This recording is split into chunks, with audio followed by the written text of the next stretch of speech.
Les œufs de Noël. Voilà.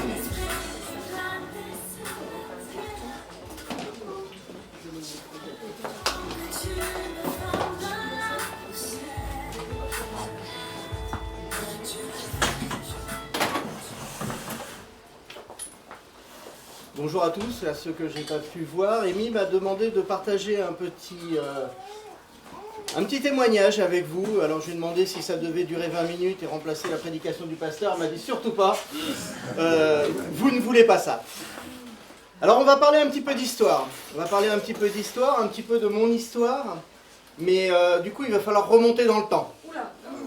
Je pourrais vous dire il y a 40 ans. Ou il y a 38 ans. Oui, c'est de l'histoire. Hein, l'histoire de Pâques. Qu'est-ce que c'est que Pâques pour moi? Comment je voyais Pâques quand j'étais beaucoup plus jeune?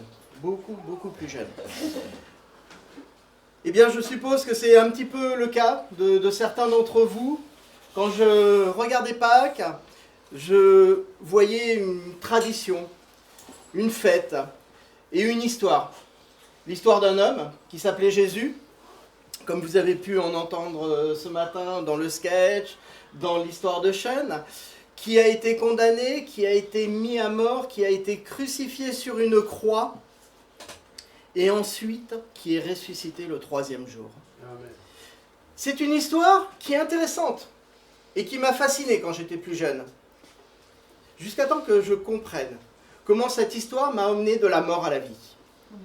Quand je regardais l'histoire de Jésus, que je voyais Jésus en train de... Alors dans les films, hein, pardon, peut-être pas les films, j'étais plutôt dans la Bible en BD à mon époque. Jésus qui montait sur le mont Golgotha pour être crucifié, je voyais de loin, comme un spectateur.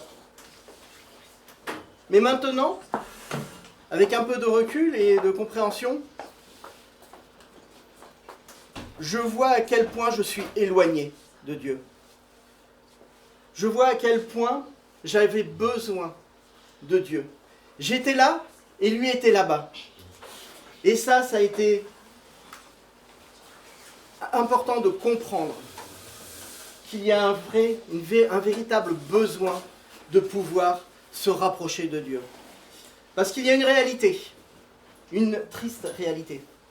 Quand j'étais plus jeune, j'avançais selon ma propre volonté. J'essayais de faire les efforts. Je faisais des choses bien, je faisais des choses mal. C'était difficile, mais j'avançais dans la vie. Mais la Bible, elle nous dit que le salaire du péché, c'est la mort. Là où j'arrivais, par mes propres forces, c'était malheureusement à la mort.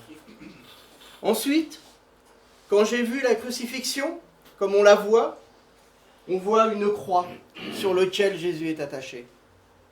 Et plus tard, j'ai compris que je ne voyais pas une croix sur laquelle Jésus mourait. Mais je voyais un homme qui m'aimait tellement qu'il avait donné sa vie pour me sauver. Qu'il avait donné sa vie par amour pour moi. La Bible nous dit que lorsque nous étions encore pécheurs, Christ est mort sur la croix.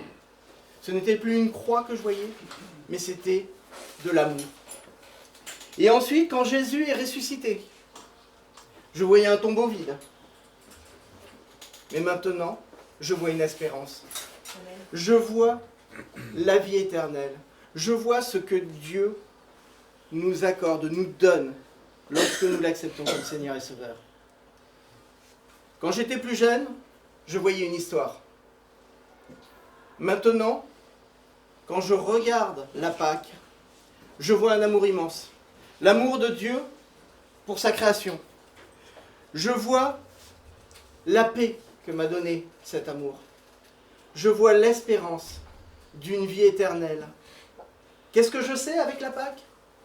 Que je suis aimé. Que je ne marche plus seul. Que Dieu est avec moi. Je voudrais vous souhaiter donc à tous une joyeuse Pâque et de voir non pas une histoire, mais une réalité. Merci.